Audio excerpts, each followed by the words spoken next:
라틴어이면서도 우리 생활에 밀접하게 다가온 단어들과 문장들이 있습니다. 여러분 잘 들어보셨을 건데 그 메멘토 모리라는 말은 라틴어입니다. 그 뜻은 죽음을 기억하라는 뜻인데 라틴어 자신의 죽음을 기억하라. 너는 반드시 죽는다는 것을 기억하라. 내가 죽을 것을 기억하라. 또 우리 일상생활에 다가온 라틴어가 또 하나 있어요. 카르페 디엠이라는 게 있어요. 카르페 디엠. 현재에 충실하다. 이 메멘토 모리라는 단어는 원래 주전 5세기에 소크라테스 플라톤 대화에 처음 등장했다가 로마의 장군들이 승리하고 개선할 때 뒤에서 노예들이나 포로들이 외칩니다. 메멘토 모리. 지금은 승리에 도취했지만 당신도 언젠가는 실패할 수 있고 그리고 지금은 살아있지만 언젠가는 당신도 죽음의 길을 가니까 겸손하라. 그런 뜻으로 외쳤다는 게 메멘토 모리입니다. 또 하나 까르페 디엠이라는 것은 여러분 그 죽은 시인의 사회라는 영화에 등장하는 명대사입니다. 그러면 호라티우스라는 시인이 현재에 충실하다. 학생들한테 선생님이 키팅 선생이 가르칩니다. 여러분 꿈이 있고 장래가 어떻게 될지 모르지만은 그러나 현재 일에 집중하고 충실하다 보면 반드시 여러분이 꿈이 이루어질 것입니다. 그런 뜻이 까르페 디엠입니다. 아모르 파티는 운명을 사랑하는 라틴어인데 들어보셨죠? 예. 여러분 아모르 파티는 여러분 많이 들어보셨어. 노래로. 나이는 숫자, 마음이 진짜. 그 아모르 파티라는 말을 썼던 철학자가 프레드릭 니체라는 독일의 철학자입니다. 우리 주어진 운명을 사랑하자. 그 무신론자지만은 그 우리가 운명을 불평하고 원망한다고 해서 개선되겠느냐. 주어진 운명을 받아들이고 적극적으로 개선하자는 뜻이 아모르 파티입니다. 오늘 이 시대는 참으로 그 산불 시대라고 불러요. 불안한 시대입니다. 미래가 어떻게 될지 불안하고 또 불만이 많아요. 불평 불만이 많고 또 불신이 가득해요. 이게 산불 시대라는 거예요. 이 시대가. 그래서 세 가지 라틴어 기억하세요. 하나는 뭐라고요? 메멘토 모리, 까르페 디엠, 아모르 파티. 나이는 숫자에 불과하고 마음이 진짜고 뭐 마음이 가는 대로 하라지만은 뭐 이런 가사도 있더라고. 연애는 필수. 결혼은 선택. 그러니까 아이가 없지. 연애는 필수, 결혼은 선택. 나이는 숫자에 불과하다. 마음은 청춘인데요. 이 몸이 안 떨어져요. 제가 요 앞에 해양중학교에 그 끝에 보면 철봉도 있고 평행봉도 있어요. 제가 고등학교 때 수업이 끝나면 15분 휴식 시간이 있어요. 그럼 항상 이제 그 아이들이 뭐 책상에서 떠드는 아이도 있고 또 화장실에 가서 담배 피는 아이들도 있고 다 그런데 15분 동안 항상 그 평행봉에 가서 운동을 했습니다. 철봉도 하고 그러니까 그때는 몸이 좀 날렵했죠.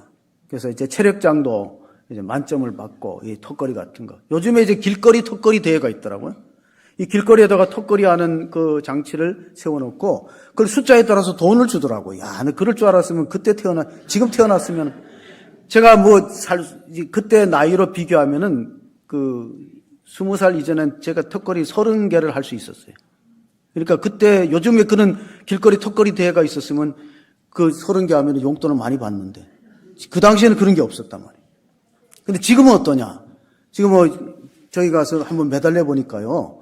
한 개는커녕 매달리는 것처럼 어깨가 아파 못 매달려. 야, 이게 사람이 이렇게 달라지나 싶은 게 나이는 정말 속일 수 없다는 말을 듣게 됩니다. 사도 바울이 오늘 빌립보 교인들에게 편지를 보냈어요. 그 편지를 보면 자신의 신앙의 목표가 뭐냐? 예수님의 십자가와 부활을 그 자기의 신앙의 목표로 정했다. 나는 어찌하든지 죽으심을 본받아 그리스도의 십자가와 그가 부활한 것처럼 나도 부활에 이르게 한다는 그런 신앙의 목표가 분명히 있었던 것을 우리가 봅니다. 빌립보서 3장 오늘 읽었던 말씀 10절 11절 보시면 내가 그리스도와 그 부활의 권능과 그 고난의 참여함을 알고자 하여 그의 죽으심을 본받아 어떻게 해서든지 죽은 자 가운데서 부활에 이르려 하노니 이 바울의 신앙의 목표입니다. 여러분의 신앙의 궁극적 목표를 어디다 두고 있습니까? 바울은 예수님의 죽으심을 본받아서 십자가의 고난도 자기 몸으로 체험되고 그리고 부활의 능력에도 내가 참가하고 싶다. 그런 포부를 밝히고 있습니다. 이병철 회장이 죽기 전에 그 천주교 사제, 그러니까 신부한테 24개의 질문을 보냈는데 그걸 이제 여러 가지 책이 나오는데 이혜령 박사가 책을 썼는데 제목이 메멘토 모리라는 책입니다.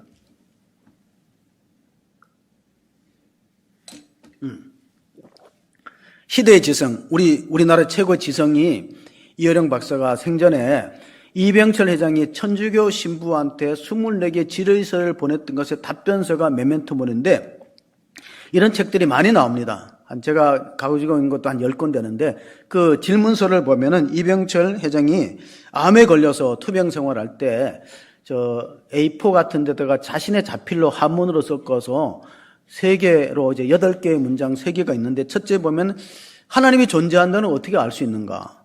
그리고 하나님이 우주 만물을 지으셨다는 걸 어떻게 증명할 수 있는가? 뭐 그런 제목이 있습니다. 그리고 5번째쯤 가면은 사람이 죽으면 영혼이 있고 천국이 지옥이 있다는 걸 어떻게 알 수 있는가? 그리고 이탈리아에는 대부분이 천주교인인데 왜 그 사회가 그렇게 복잡하고 범죄가 많은가? 이런 질문이에요. 24개. 그러니까 철학적이고 아주 종교적인 심오한 질문을 한 장씩 넘겨볼까요?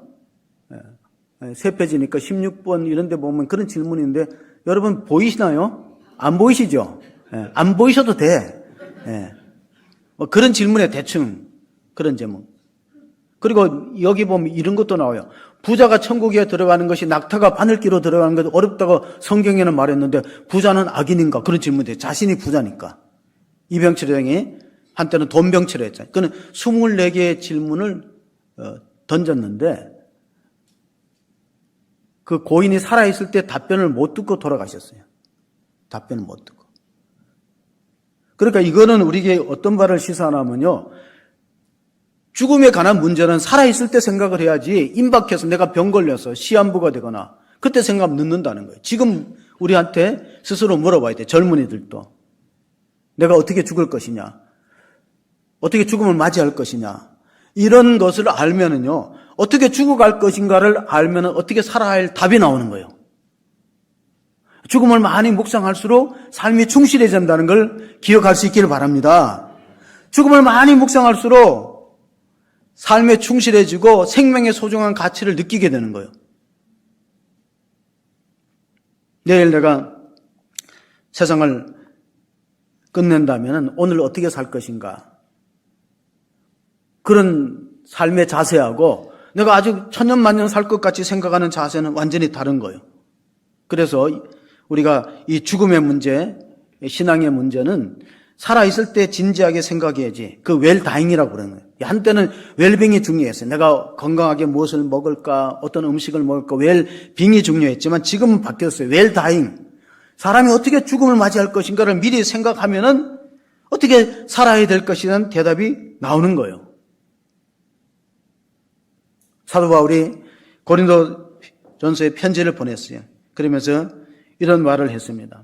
고린도전서 15장에 보면 사망아 너희 승리가 어디 있느냐? 사망아 내가 쏘는 것이 어디 있느냐? 사망이 쏘는 것은 죄요 죄에 걷는 율법이라. 우리 주 예수 그리스도로 말미암아 우리에게 승리를 주시는 하나님께 감사하노니.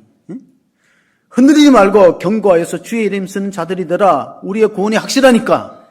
바울이 고린도서 15장에서 강조하는 내용은 부활에 대한 약속이에요. 부활에 대한 소망과 약속이니까 세상 사람들 말 듣지 말고 흔들리지 말고 우리의 신앙생활의 목표가 오늘 사도 바울처럼 그리스도의 죽으심을 본받고 어찌하든지 죽은 자 가운데 부활에 이르는 목표가 있는 것, 표대가 있는 것. 그래서 뒤의 것을 잊어버리고 표대를 향해서 간다는 겁니다. 하버드 대학교 총장을 지내신 나단 푸시가 현대인들이 찾는 거 4가지라 그랬어요. 흔들 수 있는 깃발, 함께 부를 수 있는 노래, 목숨을 걸 만한 신조, 이것을 위해서 내가 목숨을 걸 수 있다는 그런 신념. 4번째는 믿고 따를 수 있는 지도자. 그게 현대인들이 찾는 거예요. 믿고 따를 수 있는 지도자가 없다는 거예요.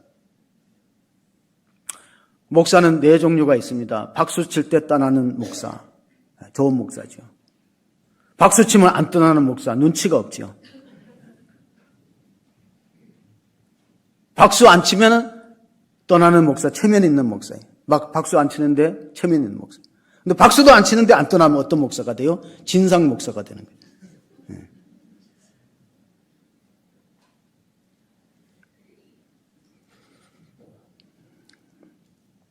공자가 인생의 삼락 가운데 하나가 뭐예요?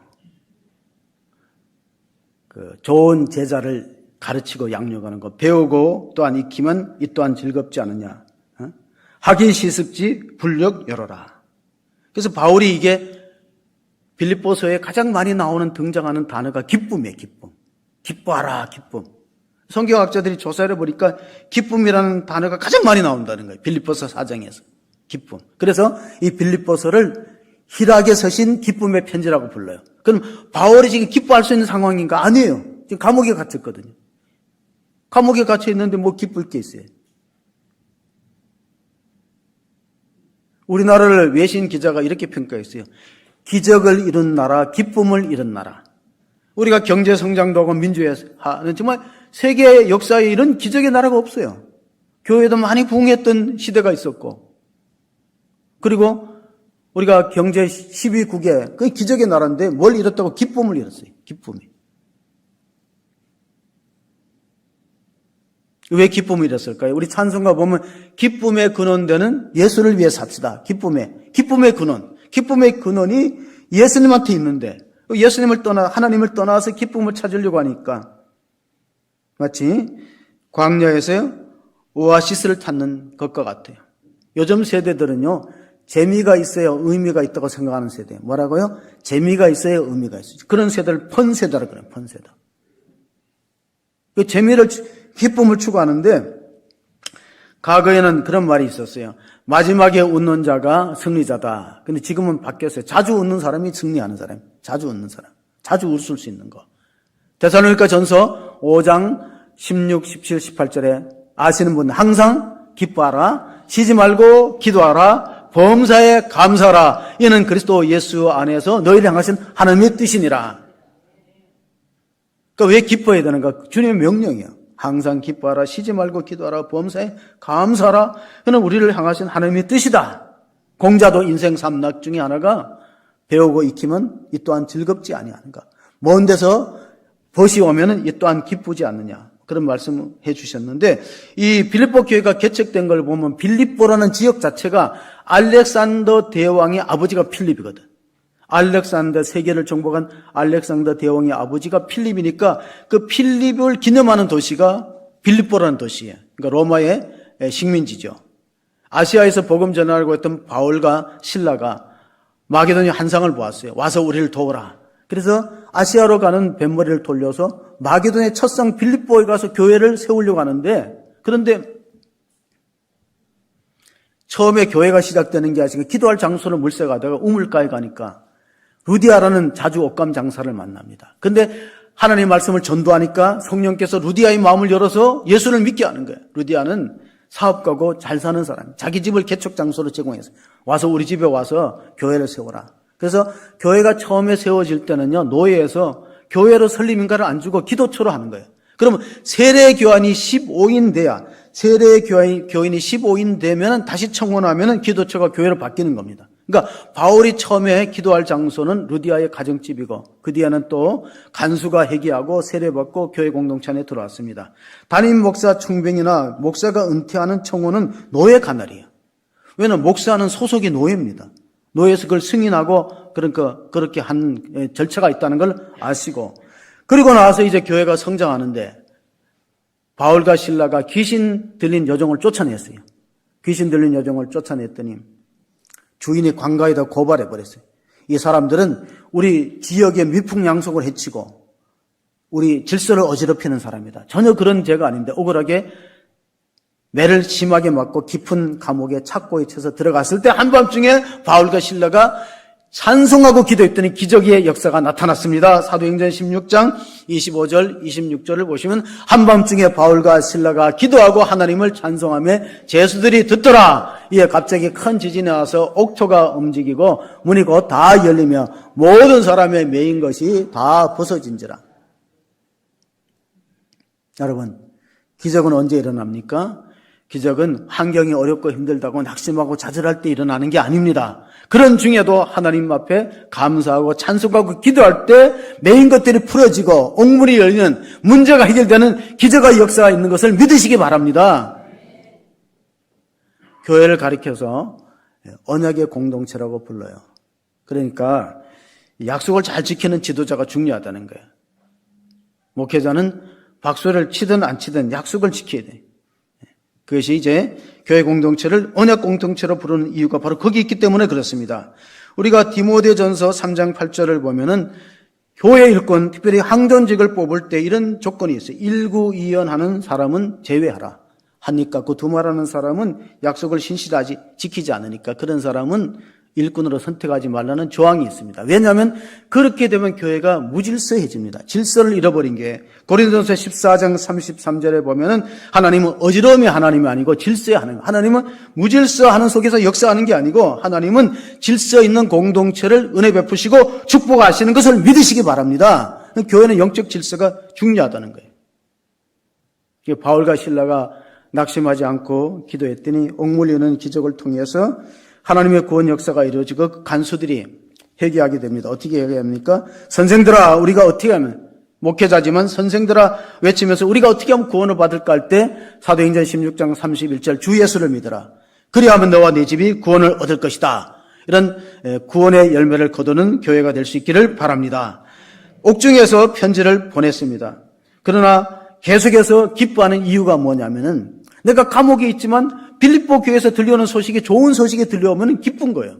복음 전파가 잘 되고 있다. 어떤 사람은 시기심으로 전하고 어떤 사람은 뭐 이런저런 뜻으로 전해도 전파되는 것은 그리스도인이 나가 기뻐하고 즐거워할 것이라는 바울의 그런 소감이 담겨 있는 것이 1장 3절 5절의 말씀입니다. 내가 너희를 생각할 때마다 나의 하나님께 감사하며 간구할 때마다 너희 무리를 위하여 기쁨으로 항상 간구함은 너희가 첫날부터 이제까지 복음을 위한 일에 참여하고 있기 때문이라. 여러분, 바울은 지금 감옥에 갇혀 있으니까 자유가 없잖아요. 나가서 마음껏 전도할 수 있는 그런 길도 막혀 있습니다.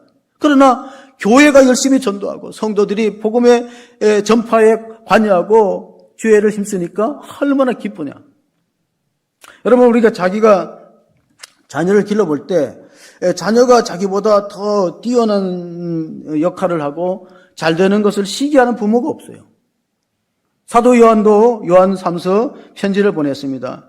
요한 3서 편지에 사랑하는 가이오에게 편지를 보내면서 요한 3서 1장 2절 4절에 보면 사랑하는 자여 내 영혼이 잘된 같이 내가 범사에 잘되고 강건하기를 내가 간구하노라. 형제들이 와서 내게 있는 진리를 증언하되 내가 진리 안에서 행한다 하니 내가 심히 기뻐하노라. 내가 내 자녀들이 진리 안에서 행한다 함을 듣는 것보다 더 기쁜 일이 없도다. 믿음의 가정에서는 자녀들이 교회 잘 출석하고 신앙생활 잘한다는 건 부모의 참 기쁨이 된다는 거예요. 개척에서 어렵게 교회를 세운 목사가 은퇴하고 교회에서 들려오는 소식이 정말 교회가 안정 속에 서로 사랑하고 또 열심히 전도해서 많은 성도가 수적으로 부흥되고 성장했다. 그런 소리 듣는 거 기뻐하지. 요즘 교인이 많이 나갔다든가 화합이 잘 안 된다거나 잘 안 맞는다. 그런 소식을 들으면 기뻐하겠어요? 그러니까 그 마음을 여러분이 충분히 아시고 같이 기도에 힘써 줘야 되는 이유가 바로 거기 있습니다. 왜 바울이 기뻐했는가? 자기는 지금 옥에 갇혀서 자유가 없음에도 불구하고. 그러나 자기가 개척한 교회가 잘 되는 거예요. 성장하는 거예요. 이전보다 다른 모습으로 변화되고 부흥을 이루는 것을 보면 너무 기쁘다. 바울이 오늘 자기 과거의 이력서를 소개합니다. 바울의 이력서가 얼마나 화려했는가. 빌립보서 3장 5절 6절 바울의 프로필을 읽어보겠습니다. 같이 읽습니다. 나는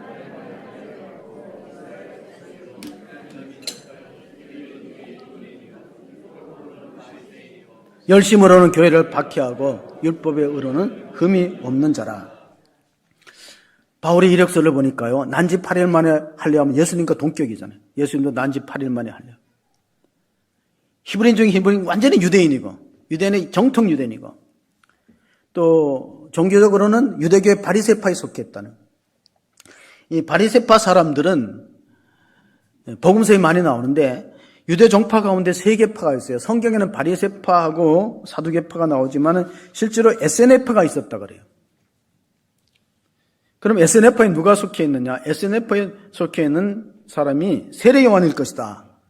왜냐하면 SNF 사람들은요 세상을 등지는 거예요. 신비주의를 추구하고 공동체로 생활하고 결혼 안 하고 성경 말씀 읽고 전파하고 종말론적인 공동체로 메시아의 도래될 것을 기다리고 있는 그런 SNF가 있습니다. 이게 언제 있었냐면 마카비라는 사람이 BC 168년에 수리아의 왕 안티오코스 에피파네스 4세라고 합니다. 안티오쿠스 에피파네스가 수리아 왕인데 예루살렘 성전을 모독했어요. 어떻게 모독했나 하면은 제우스 신상을 거기다 세우고 돼지피를 뿌렸어요. 유대인들이 가장 싫어하는 게 돼지거든요. 돼지피를 뿌리고 성전을 모독하니까 결국은 마카비 형제들이 난을 일으켰어요. 그래서 수리아를 물리치고 성전을 회복했는데 그 성전을 정화하고 회복한 절기가 수전절입니다. 요한복음 10장에 수전절은 겨울이다. 그래서 그때를 빛의 축제 하누카라는 절기를 지켰는데 그러고 나서 이제 유대 종파가 갈라집니다. 바리새파 사람들하고 사두개파 사람들. 사두개파 사람들은 천사나 영이나 부활을 안 믿는 사람들이에요. 그리고 모세 오경만 인정합니다.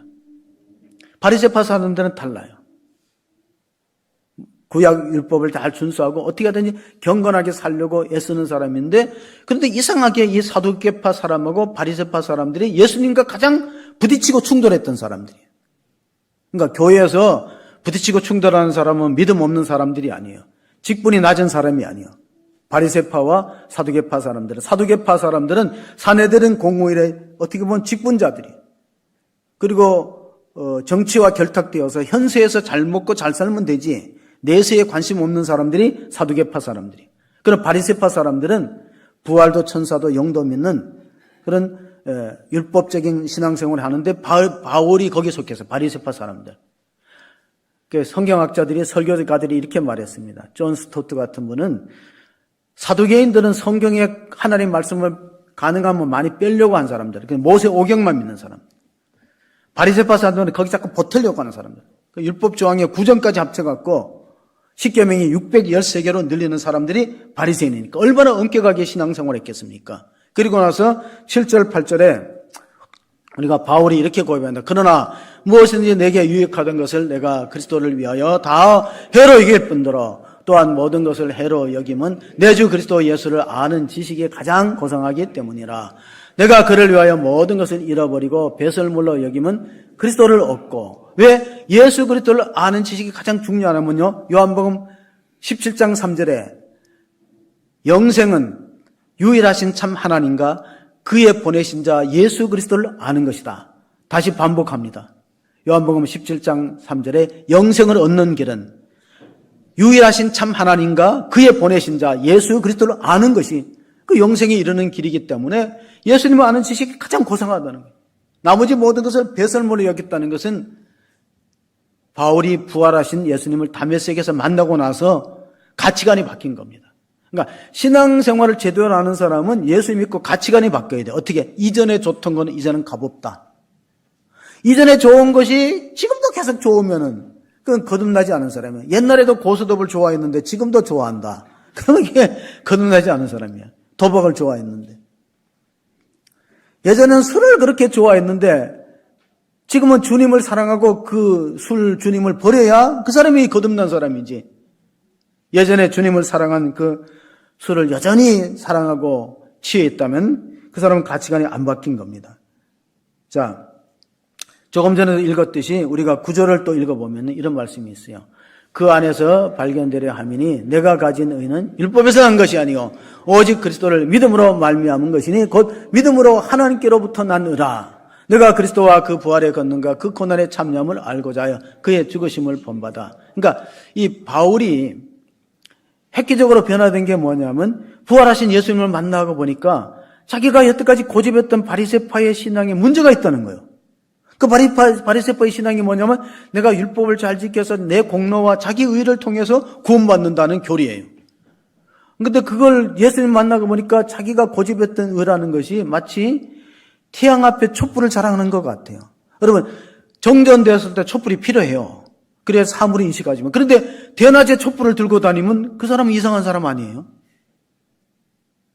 구약시대에는 율법을 통해서 자기 의로움을 자랑하고 자기적인 종교적인 열심을 다른 사람과 비교하는 그런 경향들이 있었다는 거예요. 그런데 의의 탱이신 예수님이 왔는데 예수님 믿음으로 의로워져야지 자기 율법을 지켜서 의롭겠다고 고집하는 거. 그럼 마치 뭐와 같으냐. 로마서 3장을 읽어보면은 20절에서 22절까지 이런 말씀이에요. 그러므로 율법의 행위로 그의 앞에 의롭다 하심을 얻을 육체가 없나니 율법으로는 죄를 깨달음이 되라. 이제는 율법 외에 하나님의 한 의가 나타났으니 율법과 선지자들에게 증거를 받은 것이라. 곧 예수 그리스도를 믿음으로 말미암아 모든 믿는 자에게 미치는 하나님의 의인이 차별이 없느니라.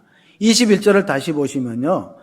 마틴 21절 보시면은 마틴 로이드 존스라는 목사님이 이 21절이 바울의 더 그레이트 터닝 포인트라는 불렀어요. 바울의 더 그레이트 터닝 포인트는 신학적 관점이 바뀌었다는 거예요. 나는 율법을 지켜서 내 공로와 자기 의를 통해서 구원에 이를 줄 알았는데 부활하신 주님을 만나보니까 율법 외에 하나님의 한 의가 나타났으니 이것은 갑자기 나타난 게 아니고 구약의 모세의 율법과 선지자들에게 다 증거를 받은 말씀이 장차 예수님이 우리 죄를 위해서 십자가에 죽으시고 부활하심으로 우리를 구원을 완성했다. 그것이 이제 바울이 발견했던 복음입니다. 어떻게 보면 복음을 재발견한 것과 같습니다. 로마서에도 보면은 십자가와 부활이 복음의 핵심이라는 말씀이 로마서 10장 9절 10절에 있습니다. 내가 만일 내 입으로 예수를 주로 시인하며 또 하나님께서 그를 죽은 자 가운데서 살리신 것을 내 마음에 믿으면 구원을 받으리라. 사람이 마음으로 믿어 의에 이르고 입으로 시인하여 구원에. 따라서 복음이 뭐냐? 복음은 곧 예수 그리스도인데 예수 그리스도가 하신 사역 가운데 두 가지를 강조하는 거예요. 십자가의 죽으심, 우리 죄를 위하여. 또 하나, 우리를 의롭다 하기 위해서 부활하신 거. 그게 복음의 핵심이라는 겁니다. 그러므로 우리가 거기에 연합될 때 우리는 예수님의 죽으심을 본받게 되고 예수님의 부활에 참여하는 것이 이루어지는데 그게 세례의식입니다. 로마서 6장 4절 6절을 보시면은 그러므로 우리가 그의 죽으심을 본받아 하여 세례를 받음으로 장사되었으니 이는 아버지의 영광으로 말미암아 그리스도를 죽은 자 가운데서 살리신 것 같이 우리로 또한 새 생명 가운데서 행하게 하려 함이라. 만일 우리가 그의 죽으심과 같은 모양으로 연합된 자가 되었으면 또한 그의 부활과 같은 모양으로 연합된 자도 되리라. 자, 원래 세례식은 요단강에 가서 사람을 완전히 강물 속에 잠그게 합니다. 그래서 침례라는 말도 밥티즘이라는 말도 쓰는데 침수하다 침례. 그러나서 또 오릅니다. 숨을 쉬어야 되니까 오르겠죠. 그러면 그 세례의식은 무엇을 상징하냐면 예수와 함께 십자가에 죽었다. 물속에 장이. 다시 또 오른 것은 예수님과 함께 부활했다는 연합의식이에요.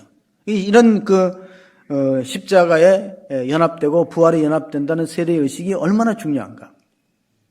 지금도 이슬람 지역에서 세례받으면요 테러의 대상이 됩니다. 그러면 어떻게 바뀌었어요? 죽을 각오를 하고 세례를 받는 거예요. 이슬람 해교도권에는 과격 테러 분자들이요, 저 집에 누가 세례 받았대 공격합니다. 직장을 잃거나 사회에서 소외되는 것은 물론이거니와 목숨의 위협을 받고 세례를 받아야 돼요. 이슬람권에는. 그러니까 예수님과 함께 십자가 죽고 예수님과 함께 부활했다는 거예요. 과거 시대를 지난 19세기를 이데올로기 대립의 시대라고 할 수 있습니다. 그래서 영국의 아담 스미스가 자본주의 이론, 독일의 칼 막스가 공산주의 첨예하게 대답하지 않았습니까? 그런데 이제 실험을 해보니까 공산주의는 실험해보니까 다 같이 잘 사는 제도가 아니고 다 같이 못 사는 제도라는 게 입증이 됐어요. 공산주의 한물 간 거라는 거예요. 그런데 우리나라는 아직도 이거를 하나의 신조로 신봉하는 사람이 있다는 건 참 안타까운 거예요. 다른 나라 다 시험해보니까 이거 다 같이 못 살아지는 거예요. 그 공산주의, 사회주의입니다. 그런데 이제 그것이 이렇게 오래 가는 이유가 뭐냐. 지난 세기는 이념 논쟁이 있었다. 세계 역사를 보면 이데올로기의 논쟁이 있었는데 칼 막스의 제자와 예수의 제자의 싸움이에요. 칼 막스의 제자와 예수의 제자의 영적 전투인데 누가 이기는가? 물론 예수님이 생명의 근원이시니까 인데 열정과 헌신이 누가 있느냐가 참 중요해요. 열정과. 공산주의는 잘못된 이론인데 왜 70년을 버티냐면 공산주의에 열정과 헌신이 있는 사람이 있다는 거예요. 그 세상에서 가장 무서운 사람이 뭐냐면은 눈에 아무것도 안 보이는 사람. 시각장애자. 그 다음에 또 무서운 사람이 어떤 사람? 물불을 안 가리는 사람. 소방관들이 물불을 안 가리잖아요. 가장 무서운 사람이 뭐냐면은 죽는 걸 안 무서워하는 사람. 그 가장 무서운 사람. 근데 칼 막스의 제자도 그런 사람이죠. 공산당 이론을 실천하기 위해서요. 근데 예수의 제자는 과연 그런 사람이 얼마나 있었는가? 어떤 돈 많은 할머니가 혼자 사는데 강도가 들었어요. 강도가 흉기로 위협하면서 할머니 가진 것 다 내놓으면 목숨은 살려주겠다 그러니까 할머니가 야 이놈아 내가 지금 말기암인데 의사가 가망이 없다는데 네가 나를 어떻게 살려? 응? 의사도 가망 없다는데 호통을 쳐서 쫓아내버렸다. 그러니까 할머니 지금 이판사판 죽기를 무서워하지 않는. 그리고 강도도 달아난 거예요. 세상에 가장 무서운 사람이 죽음을 두려워하지 않는 사람이에요. 근데 바울의 빌립보 교회는 그런 사람들이 있어요. 그 사람 중에 하나가 에바브로디도라는 사람이야. 우리가 빌립보서 읽었는데 빌립보서 2장에 보면요. 두 사람이 나와요. 디모데, 믿음의 아들 디모데가 나오고 에바브로디도가 나와요. 이제 바울은 감옥에 갔기 때문에 빌립보 교회를 방문할 수 없지만은 장차 내가 이 자유의 몸이 되면 갈 것을 확신한다. 그렇게 편지에 썼습니다. 그러나 내가 먼저 디모데를 너에게 보내고 내 믿음의 아들 디모데에게 보내고 에바브로디도를 보내는. 에바브로디도는요 빌립보 교회 헌금을 받아갖고 바울의 옥바지를 했어요. 바울이 쓸 것을 채워주고 그렇게 헌신적으로 하다가 보니까 병이 들었어요. 목숨의 위기에 달았는데 자기 몸을 돌보지 않고 에바브로디도는 자기 몸을 돌보지 않고 바울을 곁에서 도왔던 그런 성도였어요. 그러니까 바울이 너무나 고마워서 이제 기도를 했겠죠. 에바브로디도의 생명을 거두지 말고 빨리 고쳐주세요. 간절히 기도해서 하나님의 응답으로 건강을 되찾았을 때 에바브로디도를 빌립보 교회에 보냅니다. 그 편지의 2장에 보면. 그러므로 에바브로디도가 가면은 여러분이 보내준 재정을 내가 잘 썼다는 영수증과 같은 그런 사람을 내가 보내니까 여러분이 기쁨으로 그들을 잘 영접해달라는 말씀이 있습니다. 우리가 영적 싸움을 할 때 가장 중요한 것은 우리의 소유가 누구의 것이냐. 누구의 것이냐가 참 중요해요.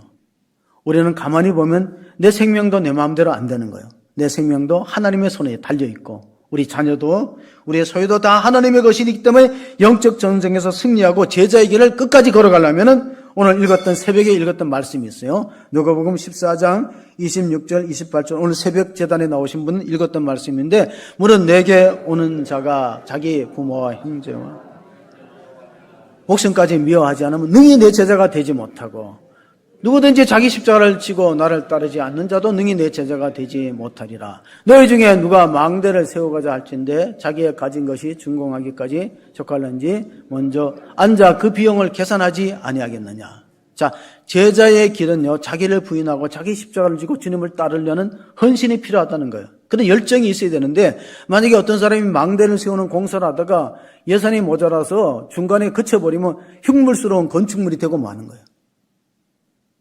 또 그 다음에 나오는 비유는 뭐냐면 어떤 임금이 전쟁하러 갈 때 1만을 가지고 2만을 대적하기 어려우면 화친을 보내서 전쟁을 피하는 것이 방법이 아니겠는가. 승산 없는 싸움을 왜 해서 백성들이 힘들게 하느냐. 화친을 맺으라. 제자의 길은 그거가. 제자의 길은 자기의 모든 소유를 하나님의 것으로 이전하지 않고 내 것이라 생각하고 제자의 길을 가다 보면 시험이 따른다는 거예요. 그래서 바울이 오늘 마지막 11절에 12절에 이렇게 신앙의 목표를 정했습니다. 어떻게 정해야 됩니까? 어떻게 해서든지 죽은 자 가운데서 부활에 이르라 하노니 내가 이미 얻었다 함도 아니요 온전히 이루었다 함도 아니라 오직 내가 그리스도 예수께 잡힌 바 된 그것을 잡으려고 달려가노라. 원래 바울은 예수님을 믿는 사람을 체포하려고 달려갔어요. 그래서 예루살렘에서 다메섹까지 먼 거리인데 다메섹이 시리아의 수도 다마스커스거든요. 지금 교통이 안 좋아요. 지금처럼. 그런데 어떻게든지 예수 믿는 사람 잡아 죽이려고 다메섹까지 갔다가 부활하신 예수님 앞에 체포된 거예요. 사울아 사울아 너가 어찌하여 나를 핍박하느냐. 그래서 사울이 떨어져서 타던 것에서 떨어져서 정신 차리고 주여 누구십니까 하고 물어보니까 나는 너가 핍박하는 예수다. 바울은 교회를 핍박했지 예수님을 만난 적이 없기 때문에 예수님 핍박하지 않았지만 예수 믿는 사람을 괴롭히고 핍박하는 것은 바로 예수님을 박해하는 것과 똑같습니다. 교회를 박해고 핍박하는 권력과 정권은요 역사상 오래 존재하지는 못해서 히틀러가 그런 말이에요. 히틀러의 전기를 쓴 사람이 아돌프 히틀러의 전기를 쓴 사람이 이렇게 말했어요. 히틀러와 독일 국민들이 웃을 수 있는 여유와 기쁨이 있었더라면 독일의 역사가 달라졌을 것이다. 웃을 수도 없고 기뻐할 수 있는 여유가 하나도 없어요. 그래서 독재가 되는 것이죠. 웃음을 잃어버렸다. 기쁨을 잃어버렸다. 그래서 우리의 신앙의 목표가 뭐냐. 어찌하든지 뒤의 것을 잊어버리고 앞에 있는 표대를 향해서 달려가야 돼. 근데 그 목표가 뭐냐? 예수님의 십자가 죽으심을 내가 본받아서 내 몫에 태인 십자가를 내가 지고 예수님이 부활하신 것처럼 내가 부활에 연합해서 영원한 생명의 약속을 이루리라. 그게 목표예요. 만약에 그것을 중간에 포기하거나 끝까지 달려가지 못하면은 그 사람은 실패한 신앙이 되는 거예요. 자, 신앙생활은 마라톤에 많이 비유합니다. 고린도전서에 보면 달리기를, 운동장에 달리기를 여러 사람이 해도 다 상을 받느냐. 이번에 기가 막힌 일이 있었어요. 세계 마라톤 대회를 열었는데요. 1등과 2등이 너무 차이가 없어. 비디오로 판독을 했어요. 여러분, 마라톤은 시간이 오래 걸리기 때문에 되게 차이가 나거든요. 마지막은 운동장을, 스타디움을 도는데 결승전을 놓고 1등하고 2등이 너무 같이 들어와갖고 비디오 판독을 해서 0.03초인가 차이가 1등과 금메달과 은메달이 갈라졌어요. 한번 뉴스를 보시면은. 우리 신앙생활도 마찬가지예요. 끝까지 달려가는 게 얼마나 중요합니까? 제가 2002년도 9월 1일 개척을 했죠. 그때부터 23년 동안 새벽 기도를 거의 안 세웠어요. 계산해 보니까 23년 곱하기 365일 하니까 8,395일. 물론 이제 뭐 휴가 때라든가 신정 때 빼면은 적어도 8,000일 이상을 새벽 기도를 한 거예요. 그것도 거의 대부분이 담임 목사가. 여러분 안 놀라시는데 그 쉬운 게 아니라는 거. 하나 일단 건강해야 돼. 건강하지만 8,000일을 계속해서 새벽 기도를 할 수가 없는 거예요. 제가 상가에 개척했을 때 4층에 개척이 됐는데 하나님 앞에 그런 생각을 가졌어요. 약속을. 하나님, 교인이 지금 없습니다. 새벽기도 나와도 설교를 들어줄 사람이 없습니다. 사모밖에 없는데 그래도 제가 새벽기도를 쉬지 않겠습니다. 약속을 했거든요. 왜? 새벽에 보면 신문 배달하는 우리 교회 신문 배달하는 분이 4시 반 되면 신문을 꼽아놓고 가요. 신문 배달하는 사람도 4시 반에 신문 돌리고 거리를 청소하는 환경미화원도 새벽에 일어나고 또 뭐 여러 가지 우유 배달하는 사람 새벽에 있는데 그런데 생명의 양식을 전하는 목사가 교인 없다고 그냥 자서 되겠느냐. 그 약속을 지키는 거야. 약속. 하나님과 약속. 교인이 있든지 없든지 간에 내가 교인이 없으면 교인 보내달라고 기도하면 되고 어떤 분이 기독교 잡지에다가 투고를 했어요. 자기는 교회를 20년 이상 다녔다. 목사님의 설교를 1000번 이상 들었다. 주일 예배 듣고 오후 예배 듣고 수요 예배 듣고 그런데 생각나는 설교 제목이 없다. 그러니까 과연 설교가 무슨 유익이 있냐고 썼는데 크리스찬 잡지에서 썼는데요. 독자들이 막 댓글을 달잖아요. 아 맞아. 나도 교회 오래 생활을 하는데 기억나는 설교 없어. 근데 한 사람이 이렇게 썼어요. 나는 결혼한 지 20년 됐습니다. 아내가 차려주는 식탁을 받았지만 기억나는 메뉴가 없습니다. 그런데 아내가 나한테 식탁을 안 차려줬으면 내가 생명을 유지했겠습니까? 그다음부터 댓글이 안 달리는 거예요. 우리가 매주마다 설교를 듣지만은 기억이 나지는 않습니다. 그러나 우리가 신앙을 이만큼 유지할 수 있는 영적 양식이 된 것을 믿으시기 바랍니다. 그러지 안 듣고는 어떻게 우리가 믿음이 자라겠어요? 로마서 10장에 믿음은 들음에서 나고 들음은 그리스도의 말씀으로 말미암는다. 9절의 말씀입니다. 예수님의 제자들이 두 종류가 있어요. 무리와 군중이 있어요. 근데 군중도 무리들은요, 기적을 행할 때는 많이 모여요. 병이 낫는다다. 오병이의 현장에는 5,000명이 모이고 또 4,000명이 모여요. 근데 예수님 말씀 전할 때는 다 가요. 그래서 예수님이 요한복음 6장 68절에 제자들에게 너희도 가겠느냐 물을 때 주여 영생의 말씀이 주께 있사오니 우리가 누구에게로 가오리까? 이렇게 말한 사람이 누구라고요? 베드로예요. 성경 읽으신 분이에요. 성경 안 읽으시면 누가 말했더라 그런 생각을 하지. 제가 개척할 때마다 이제 매년 표가 바뀌잖아요. 근데 여러분한테 꼭 좀 강조하고 싶은 표가 하나가 있는데 상가에 있을 때 열심을 품고 주를 섬기라는 표가 있어요. 로마서 12장 11절 말씀 같이 봅니다. 자, 부지런하여 게으르지 말고 열심을 품고 주를 섬기라. 저한테 큰 은사도 없고 장점도 없지만은 열심을 품고 있는데 열심히 게으르지 말라. 성경에는 게으름을 아까 같이 묘사했어요. 달란트 비유 마태복음 25장에 보면 두 종류가 나오는데 악하고 게으른 종하고 착하고 충성된 종이 나와요. 그러니까 우리가 게으르다, 나는 천성이 게으르고 습관이다. 아니에요. 성경은 악과 게으른 걸 비슷하게 취급하기 때문에 게으르지 말아야 된다. 요즘 사람들 다 편한 거 좋아하죠. 근데 의사들이 이렇게 말합니다. 편한 거 좋아하면 앉으면 눕고 싶고 누우면 자고 싶고 그러다 보면 죽는다. 그래서 누우면은 죽고 걸으면 산다는 말이 생긴 거예요. 신앙생활의 이지 모드로 바꾸는 것이 결코 좋지 않다. 계시록에 보면은 마지막 교회가 말세의 교회가 라오디게아 교회거든요. 라오디게아 교회의 특징이 뭐냐면 뜨겁지도 않고 차지도 않아요. 미지근한 거. 저체온증. 여러분 저체온증이 얼마나 위험하다는 거 아시죠? 신앙생활도 마찬가지예요. 뜨거워야 되는데. 그래서 계시록 3장 19절에 부활하신 주님께서 내가 열심을 내라 회개하라. 왜 차지도 않고 뜨겁지도 않는가? 우리나라가 경제가 잘 선정될 때는 한강의 기적이라는 말을 들었어요.